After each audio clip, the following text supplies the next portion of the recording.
कल्पना कीजिए उस समय की, जब पूरा ब्रह्मांड कांप रहा था, चारों ओर विनाश के बादल छाए थे, देवता डरे हुए थे।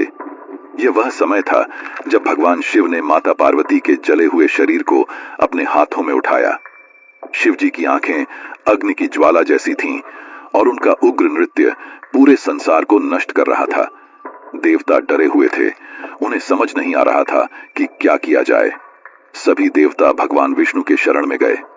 भगवान विष्णु जानते थे कि शिव जी को रोका नहीं जा सकता, तो उन्होंने अपना सुदर्शन चक्र प्रकट किया और एक अकल्पनीय कार्य किया। माता सती के दैवीय शरीर को खंड खंड कर दिया। कहा जाता है कि माता सती के शरीर के अंग पृथ्वी के कई स्थानों में गिरे, लेकिन सवाल यह है कि आखिर सती की ऐसी दशा कैसे हुई। यहीं से जन्म होता है शक्तिपीठों को। जिस जिस स्थान पर माता सती के अंग गिरे, उन्हें शक्तिपीठ का नाम दिया गया, जो आज देखा जाए तो कुल 51 शक्तिपीठ भारत में पाए जाते हैं।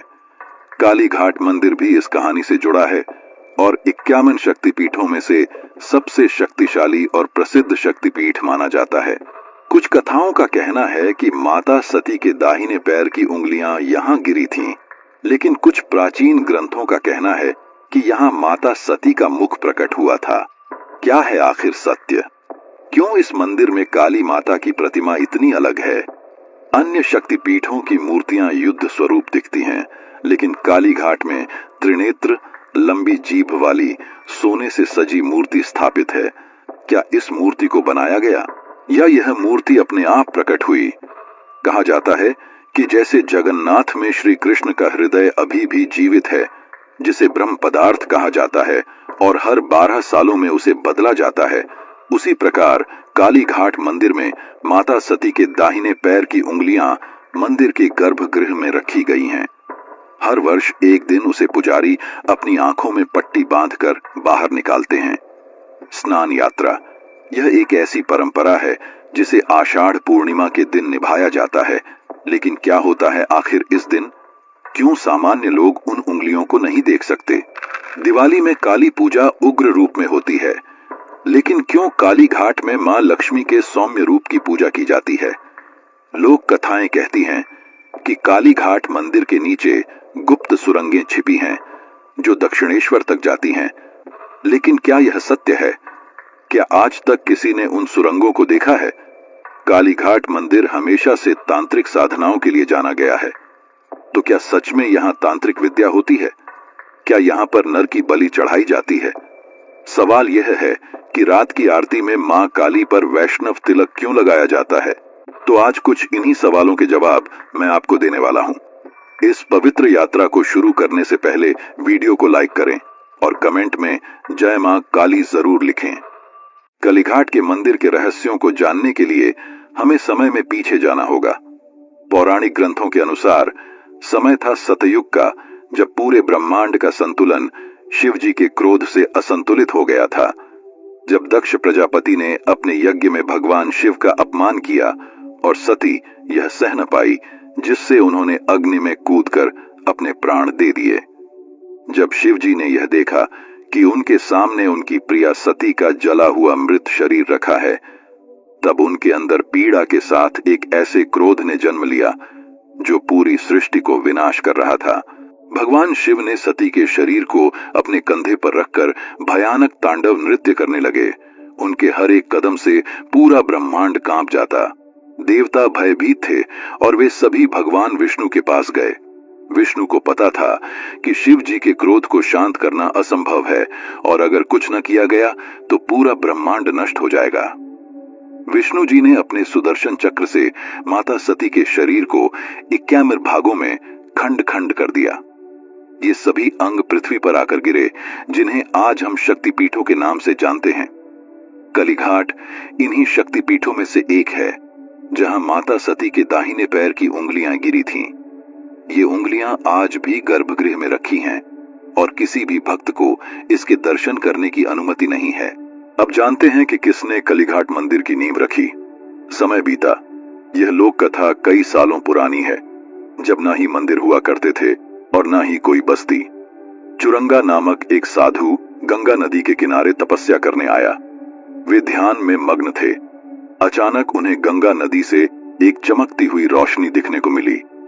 उन्होंने जब उसे ध्यान से देखा तो वह एक चमकता हुआ काला शिलाखंड था जो मानव के पांव की आकृति का था। जैसे ही उन्होंने उसे बाहर निकाला, उन्हें यह बात याद आई कि यह माता सती के चरण चिन्ह हैं जो अंग के रूप में प्रकट हुए थे। उन्होंने उस चरण चिन्ह को एक छोटे से कुटिया नुमा स्थान में रखा और अपनी अटूट भक्ति दिखाई। वे उस चरण चिन्ह की पूजा करने लगे। अब आता है एक महत्वपूर्ण प्रसंग, ब्रह्मानंद गिरी और आत्मानंद ब्रह्मचारी का। ब्रह्मानंद गिरी एक साधु थे जो भारत के नीलगिरी पर्वत में रहते थे। वे एक घने जंगल में एक बड़े से शिला पर बैठकर तपस्या कर रहे थे। तभी अचानक माता काली ने उन्हें दर्शन दिए अपने भयानक विकराल रूप में। यह देख ब्रह्मानंद डर गया। तभी माता ने अपना रूप बदला और एक छोटी सी 10 साल की कन्या का सौम्य रूप धारण किया। माता ने ब्रह्मानंद को अपनी इच्छा प्रकट करने को कहा।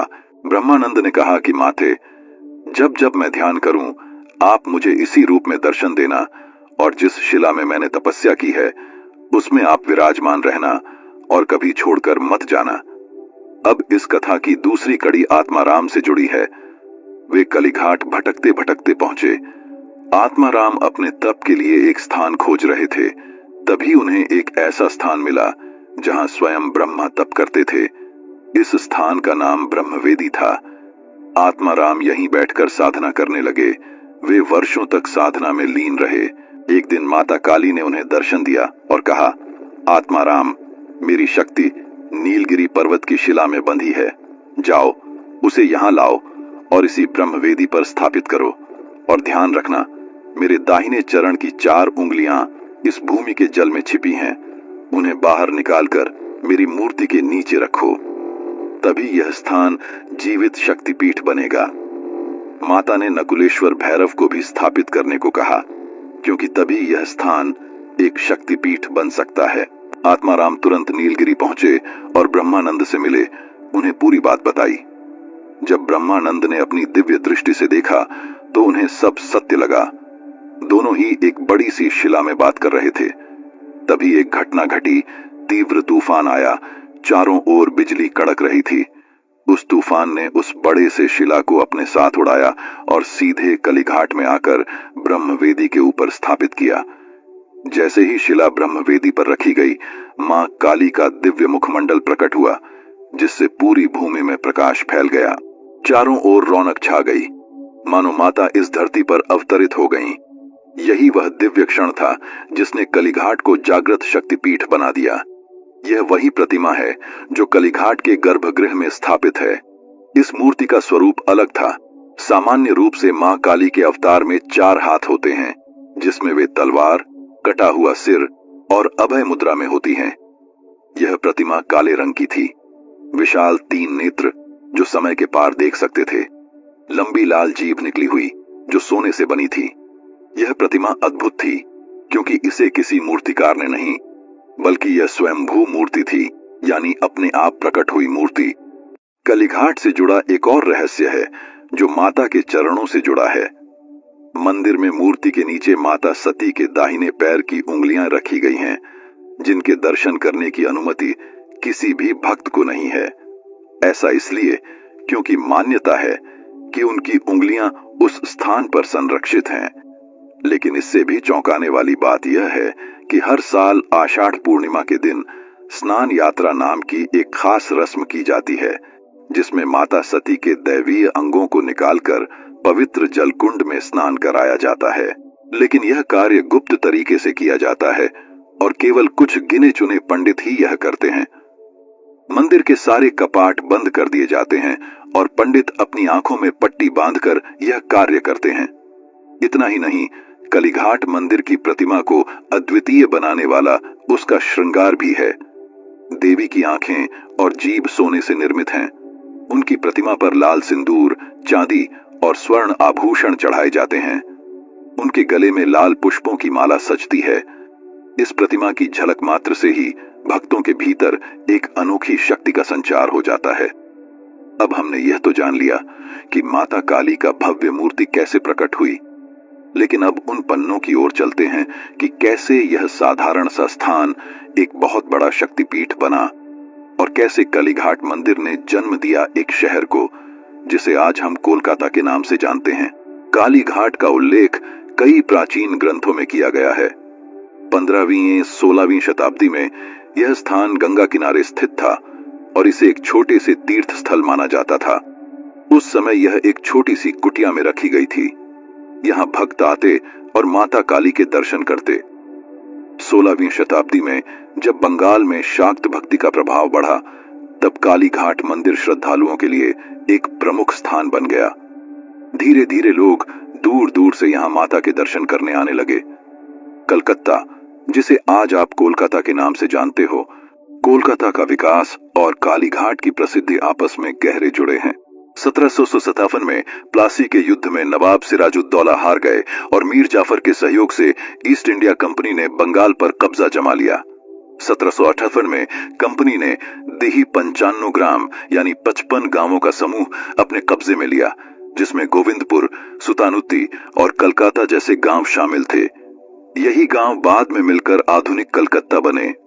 इन गांवों के दक्षिण में कालीघाट था, जो उस समय एक साधारण तीर्थ स्थल था। लेकिन ब्रिटिश राज में जब शहर का विकास हुआ, व्यापारी और साधक वहां आने जाने लगे। तीर्थयात्री भी कालीघाट की ओर बढ़ने लगे। उस समय वहां की पूजा परंपरा को स्थानीय पुजारी परिवार संभालते थे। 18वीं और 19वीं शताब्दी में सबर्ण रॉय चौधरी का शासन था। 1798 में इस परिवार ने मंदिर का पुनर्निर्माण करवाया, पुराने लकड़ी और मिट्टी को तोड़कर एक नया पत्थरों का मंदिर बनवाया। इस मंदिर को बनने में 1 लाख रुपए लगे, जो उस समय के हिसाब से बहुत बड़ी रकम थी। यह मंदिर सन 1809 में बनकर तैयार हो गया, यानी पूरे 11 सालों में। मंदिर की ऊंचाई लगभग 30 मीटर है, जो उत्तर दक्षिण में 2000 वर्ग मीटर तक फैला हुआ है। मंदिर का गर्भगृह सबसे पवित्र माना जाता है, क्योंकि यहाँ माता काली की मूर्ति स्थापित है। प्रतिमा का स्वरूप अत्यंत विशिष्ट है। मां के 3 विशाल नेत्र हैं। उनकी लंबी लाल जीभ बाहर निकली है और यह सोने से बनी है। प्रतिमा की 4 भुजाएं हैं। एक हाथ में खड्ग है, दूसरे में दैत्य शुंभ का कटा हुआ सिर। शेष दोनों हाथ आशीर्वाद और अभय मुद्रा में उठे हुए हैं।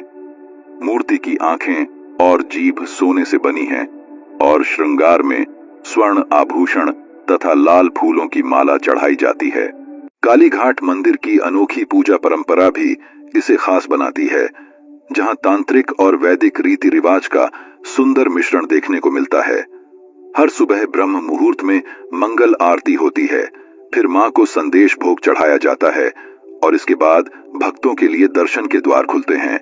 दिन में 2 बार, सुबह और दोपहर, भोजन भोग की परंपरा है और रात 11 बजे शयन आरती के साथ मंदिर बंद होता है। सबसे खास बात है दीपावली की रात, जब पूरे बंगाल में मां काली की उग्र रूप में पूजा होती है, लेकिन कालीघाट में मां को लक्ष्मी के रूप में पूजा जाता है, जो इसे बिल्कुल अनोखा बनाता है। हर रात शयन आरती के वक्त मां के मस्तक पर वैष्णव तिलक लगाया जाता है, जो शाक्त और वैष्णव परंपराओं के मेल को दर्शाता है और ये बंगाल की सांस्कृतिक धारा का प्रतीक है। बंगाल की धार्मिक परंपराएं मुख्य रूप से शाक्त और वैष्णव धाराओं से बनी हैं, जहां शाक्त परंपरा में मां शक्ति की तंत्र और ध्यान से पूजा होती है और वैष्णव परंपरा में भक्ति, संकीर्तन और श्री कृष्ण की उपासना का महत्व है। कालीघाट मंदिर इन दोनों का संगम है, जहां मां काली के साथ साथ विष्णु और कृष्ण के प्रतीकों को भी स्थान मिला है, जैसे श्याम राय मंदिर। इतिहासकारों का मानना है कि ये संगम सिर्फ धार्मिक नहीं, बल्कि सामाजिक रूप से भी महत्वपूर्ण था, ताकि समाज को जोड़ा जाए और ये संदेश दिया जाए कि देवी और विष्णु एक ही शक्ति के 2 रूप हैं। कालीघाट सिर्फ एक मंदिर नहीं, बल्कि कोलकाता की पहचान और सांस्कृतिक धरोहर है। यहाँ आने वाले भक्त पूजा के साथ साथ बंगाल की संस्कृति से भी जुड़ते हैं।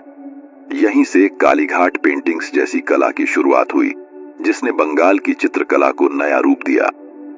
मंदिर के आसपास का बाजार भी खास है, जहां प्रसाद, धार्मिक वस्तुएं और कला सामग्री मिलती है, जिसने कालीघाट को तीर्थ, कला और संस्कृति का अनोखा मिश्रण बना दिया।